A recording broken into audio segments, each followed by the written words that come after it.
can start. No. Woohoo! Yeah! All right. So today we're going to talk about hash tables with open addressing. Last time we talked about hash tables with chaining. Let's go to the picture of hash tables with chaining so we have a good review of what it is. It looks like that. So if you have a hash table on the left, remember it's an array of linked list, and let's say you want to insert 101, but there's already an item in there, aka in the bucket, then you just add it to the bucket. Yeah. All right. Nice. So that's what chaining did. We talked about it's O of 1 on average in worst case, but it can degrade to O of n if everything maps to the same location. The other way to address collisions, because the problem that we're having is how do you figure out, or what do you do when there's a collision, aka two keys map to the same location in your array. In the chaining solution, you just add it to a linked list because it's an array of linked list. But in the open addressing version, you're now going to try and find another slot that is open inside of the hash table. I don't like this. Why not? I like the linked list better. Why? It makes more sense. Why? Attaboy. I have a question though. Yes. Wouldn't this method sometimes slow it down to open? Yes. But then so would linking with chaining if everything mapped to the same location, right? Which is also the same problem that would happen here is if you're trying, everything keeps mapping to the same location, then you keep having to push it to a different address. Okay, just want to ask that question. Wait, what? I just want to ask that Oh, question. okay, sure. Because that seems like a really strange time thing. Mm-hmm. We're doing great. So if you look in here, object 4 has a key of 2, great, it's 2. Object 5, the key is 1 at 1. Object 1, key 15 goes to 7. Why is it at 7? The mod. Mod, right, because 15 mod 8 is 7. And then we have two keys, one at 4 is at index 4, but key 28, which 28 mod 8 is 4, would go at 4, but notice that they just found another location, aka the one below it, and shoved it there. So what happens if they run out of locations to put? Would they then make it closed hash testing, or would they just be like an error? Oh, so if the hash table is full, you need to reallocate the entire hash table and make it bigger. I feel like the other one's so much better. The other one, in my opinion, is simpler from an understanding standpoint because you understand what a linked list is and what an array is, and you're just combining the two to take advantage of the basically the features of the two in the one data structure. But it ends up being that this version is faster. So this is the way. I have a question though. The way it's usually implemented, yes. How would it handle if all slots are filled? If it's all full and you try and add something, you have to reallocate the array with a bigger array and rehash everything. Okay. And now that we've gone through basically the entire lecture today by answering our questions, which was great, we'll go through it again. My bad. No, that was great. No, that's good. I answered all your questions. Now you know what I'm already to tell you, and now I'll tell it to you again. So far we studied hashing with chaining. Another option is store all the items directly in the table in different locations. So open addressing resolves them by systematically examining other indexes until an empty slot is located. Now, the reason why the authors use the word systematically is because there are many different ways to find another slot. So, the key is first mapped to an array cell using the hash function. Of course, that's how it's normally done. If there's collision, find an available array cell. There are different algorithms to find for the next array. Probably the three most popular are linear, aka keep going to the next one until you find an open slot and then put it there. The other one's called quadratic, which is take your spot, add one, square it, mod it by the array, that's your new location. And it just happens that in general that'll jump around the hash table a lot.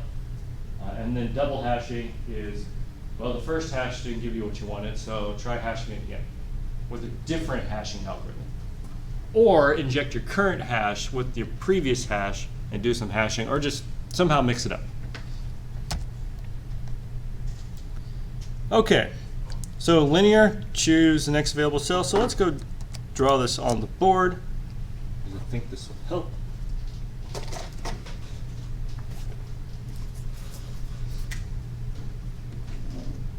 Do you want 0 to be on the top or the bottom? Top.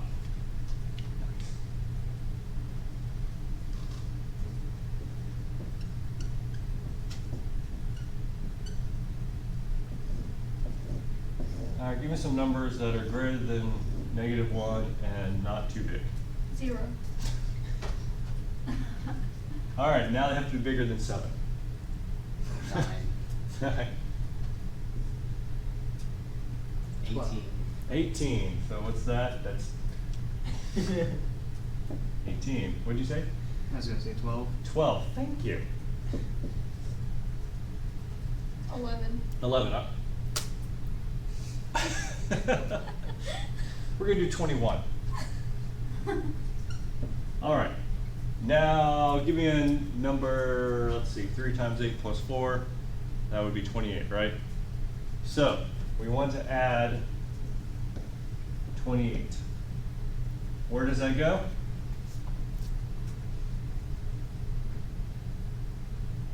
The 4 slot. The 4 slot, but it's full. So, Oh, there's no. different ways to do this. Oh no! First try the array index hash value plus 1, then try the array index hash value plus 2, and then you have to wrap around the end of the array. So, well, something's there, so let's try 5. Can we put it there? Nope. Nope. Can we put it at 6? Yep. All right. All right. Now to make so everyone got this so far? Now we're going to have some sadness begin. What do? We want to get 28. Oh. We have to Oh, save an yeah. index and a key for it now. Yeah, so it's at 4, but it's not at 4. Does that mean it's not there? No, we have to go to Just the in a next one. different place. Oh, is it there? No, But how do we know to keep going? we look for the key value or the index value. Well, how do Index. we know that when we're at 7, we're done? It's empty. It's empty. All right, so you need to have an empty flag when you implement this. Let me write that down. Or I'll just put all these with a big E so they're empty. So in your code, you need to make sure your nodes have an empty flag so you know if it's empty or not empty. Otherwise, it's going to be sad. All right, and so you get to 28. All right, you ready for even more sadness? Let's try and remove 12. Oh. Weird. And then let's do a get on 28. Huh. Bum, bum, bum, bum, bum, Well, that's not good. No. So can we just delete the 12? Of course. All right, well, we delete the 12, and this is empty. Then when we do a get on 28, it's not there, and we return false, even though the 28 is right here. So would we have to move the next available one that should have been there into the empty spot? So yeah, one solution is keep looking until you find one. But the other problem with that is, let's say that we have already added, what, 34? And, wait, is that right, 34? No, not 34. 36. 36 mod 8 is 4, it would have gone here. So here's 2 numbers that should have been here. So if you try and move that guy up, then this one's empty, but then you won't be able to get to 36. Great. You have to have like a bunch of temporary values to move them all up. So in addition to empty, there's different ways to do this. The way I recommend it is you also make a dirty flag. Okay. What the dirty flag says is that while I am empty, someone else may have used this spot, so you need to keep looking. So when you delete something, you flag it empty and dirty. And that way, when you try and get to 28, you notice it's dirty, so you keep looking until you find something that's empty and not dirty.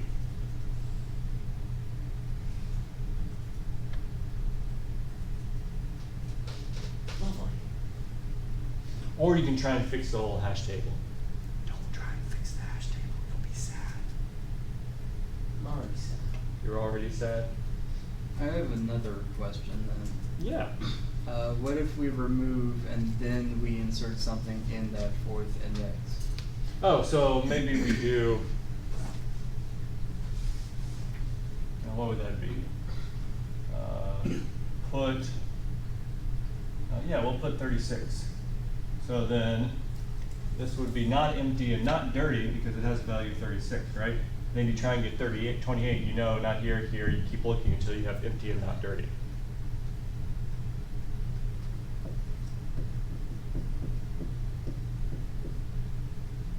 Okay.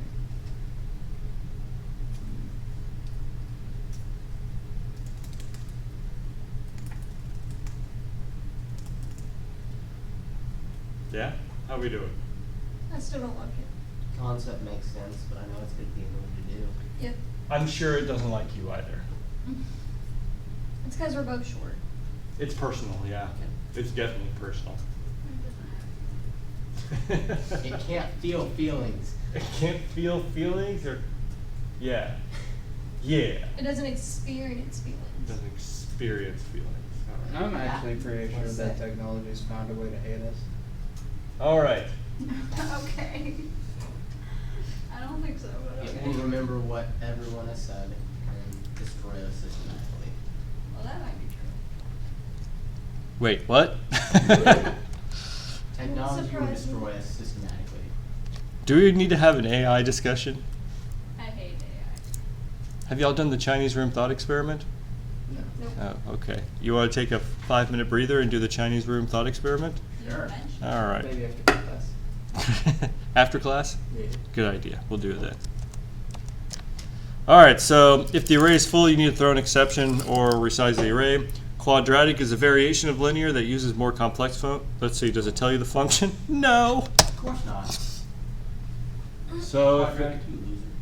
So if it maps to 4 and there's something there, you'll do something like 4 plus 1 squared mod 8.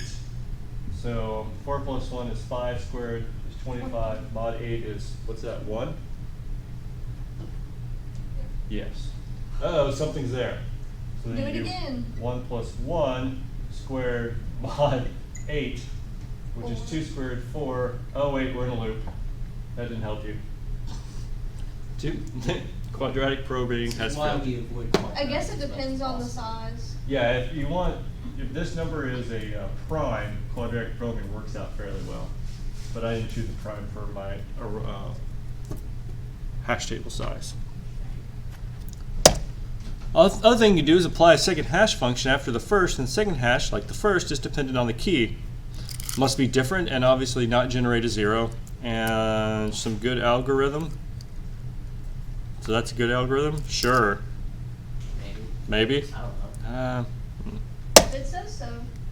Okay, load factor. So, what causes the hash table to start having collisions? Well, the more slots that are taken, the higher the probability that you're going to hash to a spot that's already taken. And since collisions are what slow down a hash table, you wish to minimize how often a collision occurs. In order to do that, they come up with something called load factor, which is basically a percentage of how much of the array is taken up. And then what they do is, if the array is taking up a certain amount of space, you automatically increase the hash table to avoid collisions. So, for open addressing in general, if you're 80% full or more than 80% full, you are wasting space, in which case you need to reallocate the hash table. So what is this? This is 6 out of 12. What's that percentage-wise? 6 out of 8? Yeah, I was about to say. Whatever, math. 6 out of 8, 75%. which is what? 75%. 75%, great. But let's add another number. Oh wait, I am not on the board. Sure, just give me another number. Any number. 11. 11. So 11 mod 8 is 3. All right, so it didn't even have a collision this time. Thanks. And now the load factor is 7.25. Right, which is greater than 80%, which means we need to increase the size of the array, or the hash table. No, it's 87.5. It's greater than 80%. So does that mean we have to check for how full it is to remake a new one? Mm-hmm. So, Yay. yeah. So now we're going to increase it by 50%. So 8 plus 50% It'd be 12. will be 12. Nice, alright. Am I recording this on the big screen? Yep. Yeah. You are. Good.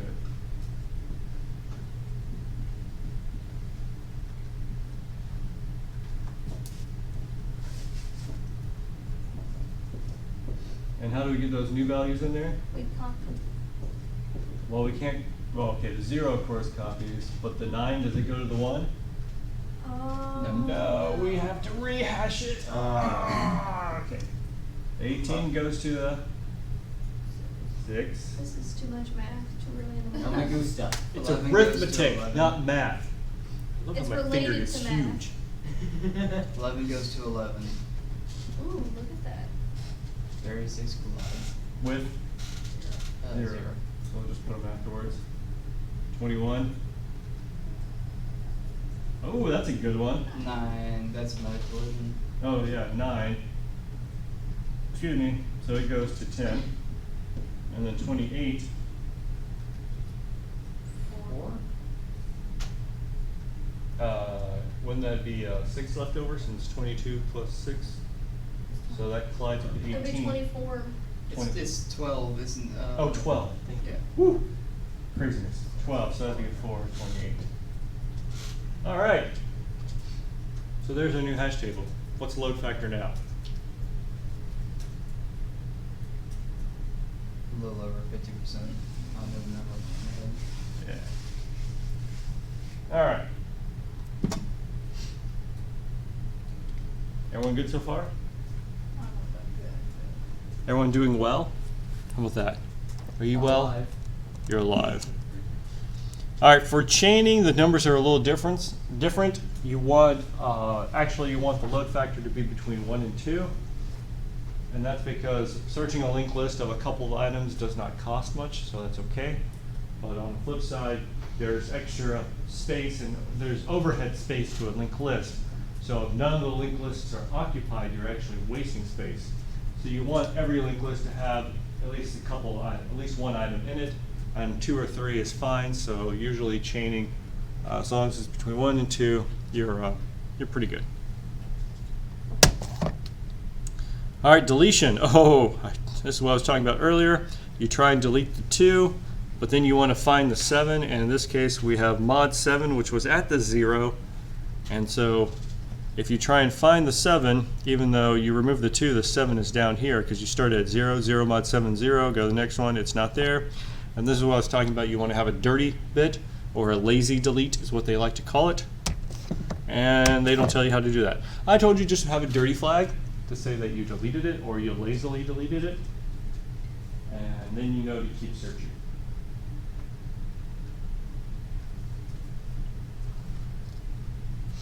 All right. So successful searching. If we looked at linear probing, double hashing, and separate chaining, this graph is, I don't think, an accurate representation because with hash table open addressing, you would never have a load factor above 1, which is what the green line represents, but with chaining you would. So ignore the green line. What this thing's really telling you is that quadratic or double hashing is more efficient than linear probing. Why do you think that's the case?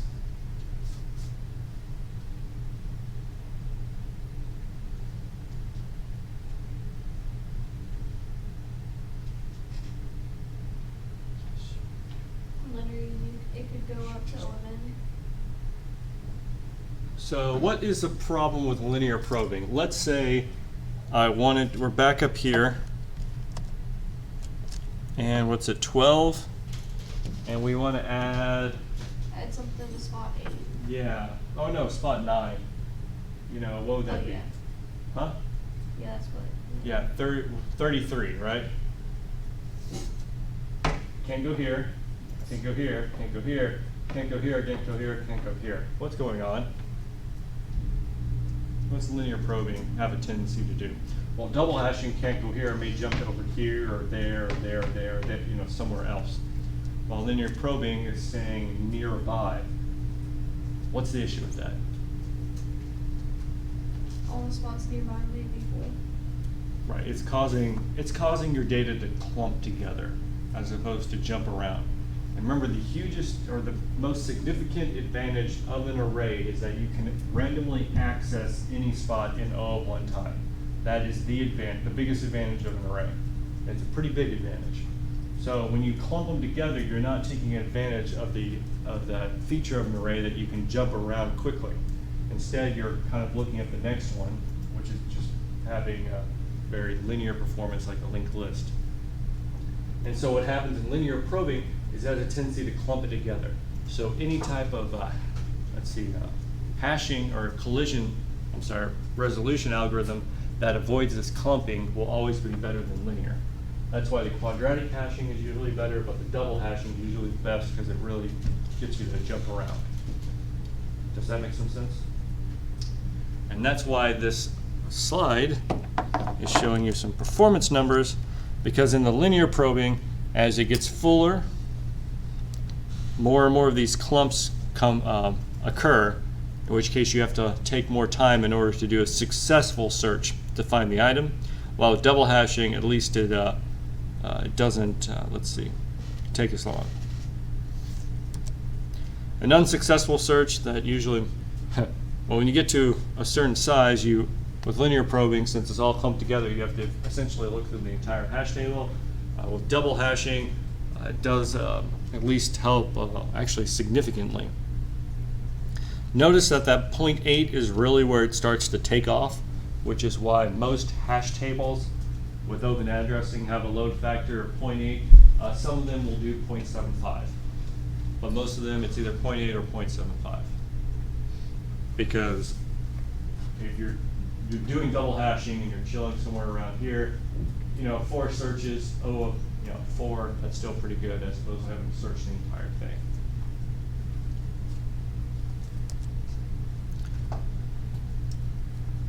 Let's see. When should you be concerned about open addressing and separate chaining implementations? Well, luckily it's pretty much just for your lab, because most of the time when you start using hash tables, they're just going to do it all for you. And you can now greatly appreciate what a map is actually doing for you. But it is important to understand a couple of things about hash tables, and that is first off the average, and that's the big O of their operations. So you have, insert, search, and delete. What's the big O for searching? No, let's do insert. What's the big O for inserting into a hash table? Best it's 1. Worst it's O of n, and average is Number 2. So worst case would be O of n. Average, best case is over here. Average would be right around here. Is that closer to this one or way up there? It's closer to the 1, and on average it's an O of 1 because you may have to probe once or twice, but that's just once or twice, not a whole bunch. So the average is O of 1, the best is O of 1, and the worst is O of n. How about deleting? There's got to be a pattern here, guys. The same thing. It's the same thing, and I would think they would all be the same. they're all the same. Yes, exactly. Inserting, removing, and searching are all average and best O of 1, but worst case O of n. That's why a lot of people just say, just use a hash table, because on average, it's going to do everything really fast. Yes? Do you really think it's not good? Yes. If you are in a real-time environment, for example, and you need to know the exact time something is going to take, hash tables are terrible, because it may be O of n time that one time you actually need it, so you don't use a hash table. Another problem with a hash table is it may not, if you have a large set of data, it may not all fit in memory. Another issue with hash tables is iterating through a hash table is slow.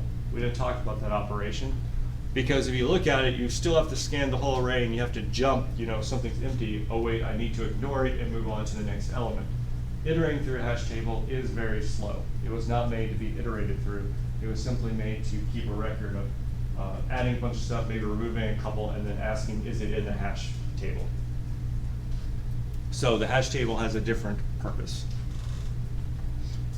Because also, let's say you have your hash table compared to a binary search tree, and you want to know what is the largest value. Hash table, you have to search the entire thing, which is slow. But a binary tree, you just keep going right until you can't go right anymore and you're done. A heap, you already know what the highest value is because that's O of 1, that's your first one. So binary search tree for finding the largest is log of n, finding the largest in a hash table, O of n, and finding the largest in a heap is O of 1. So of course that leads to, because your real question that you asked and that I answered for you specifically was, which data structure is the best? It depends. There you go. It depends. All right. Where are we? Yes. But if you're implementing your own hash table, you do need to consider a couple things. Do you know the number of items to be inserted in it? Do you have plenty of memory? If you have plenty of memory, a hash table plus chaining usually is pretty good because it's simple.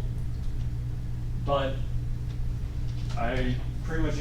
most people have shown that open addressing with a correct load factor 75 to 80 is better with both memory and performance.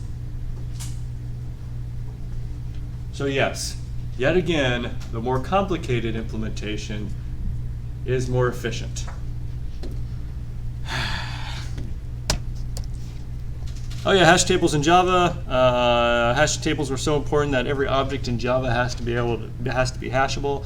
That was just to help you understand how important hash tables are. And it takes care of everything in between. And hash table load factor default is 0.75. Into presentation. How are we doing? That means we're done for the day? We can start the lab. But yes, basically.